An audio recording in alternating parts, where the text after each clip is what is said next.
Assalamualaikum warahmatullahi wabarakatuh. Nama saya Fahri Nur Said. Saya dari kelas reguler 1B, Fakultas Keguruan dan Ilmu Pendidikan, Prodi PGSD, Universitas Muhammadiyah Tangerang. Yang terhormat kepada Dr.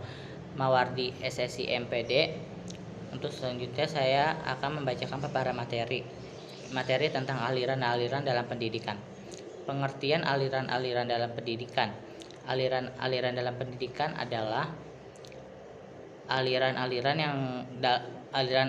dalam pendidikan adalah pemikiran-pemikiran yang membawa pembaharuan dalam dunia pendidikan. Pemikiran tersebut berlangsung seperti suatu diskusi berkepanjangan, yakni pemikiran-pemikiran dahulu selalu ditanggapi dengan pro dan kontra oleh pemikir berikutnya, sehingga timbul pemikiran yang baru dan demikian seterusnya.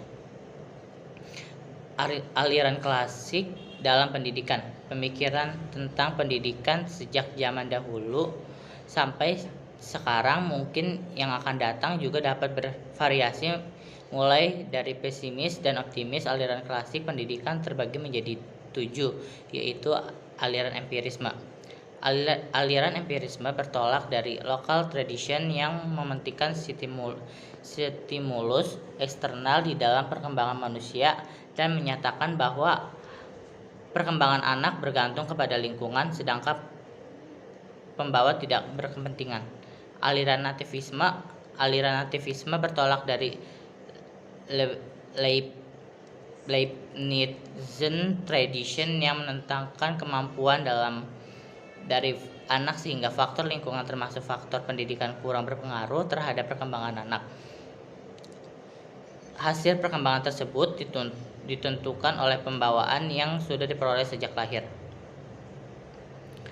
Aliran naturalisme adalah pandangan yang memiliki persamaan dengan aliran nativisme. Adalah aliran naturalisme bahwa semua anak yang baru dilahirkan mempunyai pembawaan yang baik, tetapi pembawaan yang baik itu akan menjadi rusak karena dipengaruhi oleh lingkungan.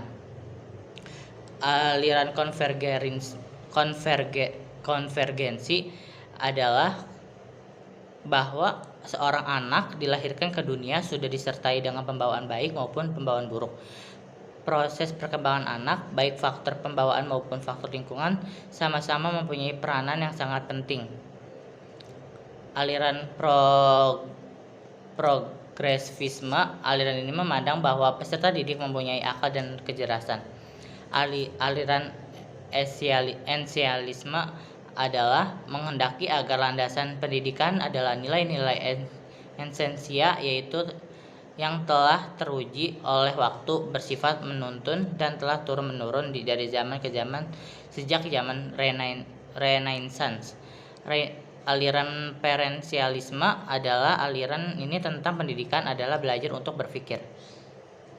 Aliran pendidikan modern di Indonesia terbagi menjadi 3. Yang pertama progresivisme, esensialisme, sama perensialisme. Progresivisme adalah gerakan pendidikan yang mengutamakan penyelenggaraan pendidikan di sekolah berpusat pada anak, child centered, sebagai reaksi terhadap pelaksanaan pendidikan yang masih berpusat pada guru, teacher centered, atau bahan pelajar, subject centered. Esensialisme modern dalam pendidikan adalah gerakan pendidikan yang memperprontes gerakan progresivisme terhadap nilai-nilai yang tertanam dalam warisan budaya atau sosial. Perensialisme adalah gerakan penting yang mempertahankan bahwa nilai-nilai universal itu ada, dan bahwa pendidikan hendaknya merupakan suatu pencarian dan penanaman kebenaran nilai-nilai tersebut. Pengertian metode pendidikan klasik. Metode pendidikan klasik merupakan metode yang masih mengenal buku sebagai panduan belajar dan hanya mendapatkan materi dalam kegiatan belajar hanya bersifat menonton atau satu arah. metode pendidikan modern yang merupakan metode yang sudah banyak diterapkan di Indonesia, khususnya di kota-kota besar.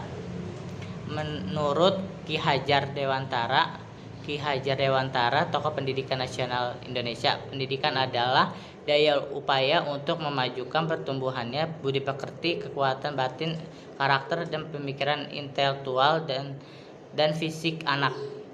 Unsur-unsur pendidikan dibagi menjadi 6, yaitu pendidikan, peserta didik, tujuan pendidik, materi atau isi pendidikan. Yang kelima, metode alat pendidikan. Yang keenam, lingkungan pendidikan. Undang-Undang RI Nomor 20 Tahun 2003 Bab 1 Pasal 1 Ayat 1, pendidikan adalah usaha sadar dan terencana untuk mewujudkan suasana belajar dan proses pembelajaran agar peserta didik secara aktif pengembangan potensi dirinya untuk memiliki kekuatan dan spiritual, keagamaan, pengadilan diri, keterampilan yang diperlukan dirinya masyarakat, bangsa, dan negara. Cukup sekian, terima kasih. Wassalamualaikum warahmatullahi wabarakatuh.